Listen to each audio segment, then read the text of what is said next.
Hello, my fellow Nigerians. Tinubu's failing Nigerians. He is becoming indifferent, says Gani Adams. You see, everybody knows the situation in the country. Lamenting, the things are very harder. Gani Adams, the Ààrẹ Ọ̀nà Kakanfò of Yoruba land, bemoaned on the Tuesday how the administration of President Bola Tinubu is growing apathetic, callous, and unsympathetic to the suffering of Nigerians. Adams urged that the current government has left Nigerians down in an open letter headed President Bola Tinubu, time is going, and that is the country's people are unable to take much more of the country's economic misery. We have no regret that we were created to occupy this geographical space within the African continent's West African axis, he declared. We are glad to be here because, as far as I know, God has not gifted any nation in the world with as many natural and human riches as Nigeria. Obviously, past leaders since 1960 disappointed Nigerians with the way Nigeria and Nigerians were badly led and resources selfishly managed. When you came with the Emilokon coinage in the build up to the 2023 elections, many Nigerians were persuaded that as a Democrat exposed to the modern way of governance, you will perform better than Muhammadu Buhari, a soldier who deepened the poverty levels of Nigerians and increased insecurity from 2015 to 2023. Today, events have proved that they were wrong.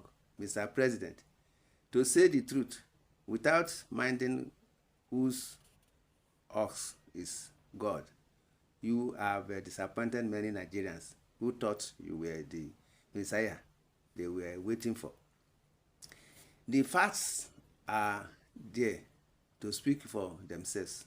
On May Day 29, 2023, when you became the Commander-in-Chief of the Armed Forces of Nigerians, the price of a liter of fuel was less than 200. Today, it is more than 1,000. As the Minister of Petroleum, I ask you, what type of a reform is this? In May 2023, the naira to a dollar was less than 740 naira. Today, it is more than 1,600. Now, your two right-hand men, when you were governor of Lagos State between 1999 and 2007, Wale Edun, finance minister, and Yemi Cardoso, CBN governor, are in charge of the economy. What exactly are the physical, economic, and financial briefings they give you daily to convince you that they know what they are doing in those two offices?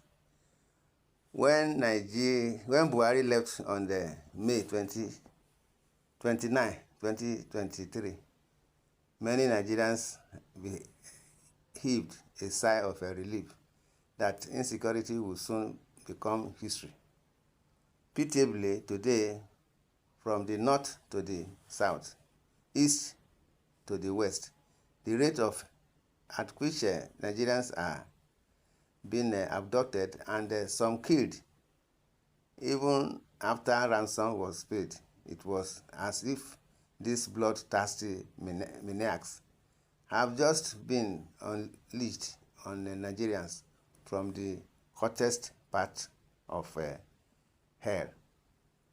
As the Commander-in-Chief, the rising state of insecurity across the country has put to question the kind of briefings you get daily, especially from the Inspector General of Police, IGP Kayode Egbetokun, the Chief of Army Staff, General Taurid Lagbaja, and other security chiefs on their modus operandi to send these killers to where they belong. In August, many Nigerians came out to express their frustration on the way you are governing them. Today, some of those arrested have been charged with treason in the Committee of Nations. Who does that? Is that the way governments are overthrown? With placards, human rights activists are being harassed by security agents daily, and civil society organizations have become soft targets of sycophants who speak sweet words to your ears for selfish reasons. Many Nigerians know the radical role you played when you were governor, and even after 2027, when you galvanized and mobilized them to challenge the status quo at the national level. Now that you are in government, protest has suddenly become a criminal offense. God is indeed great. The plain truth is that the recent fuel price increase by the Nigerian National Petrol Company Limited, an agency which is under your office as a petroleum minister, is an attack on Nigerians. Obviously, your administration is becoming indifferent, insensitive, and unresponsive to the plight of millions of Nigerians who can no longer meet their daily needs. This is a brutal assault on the sensibility of Nigerians. I think you and your party should be sensitive to the plight of Nigerians.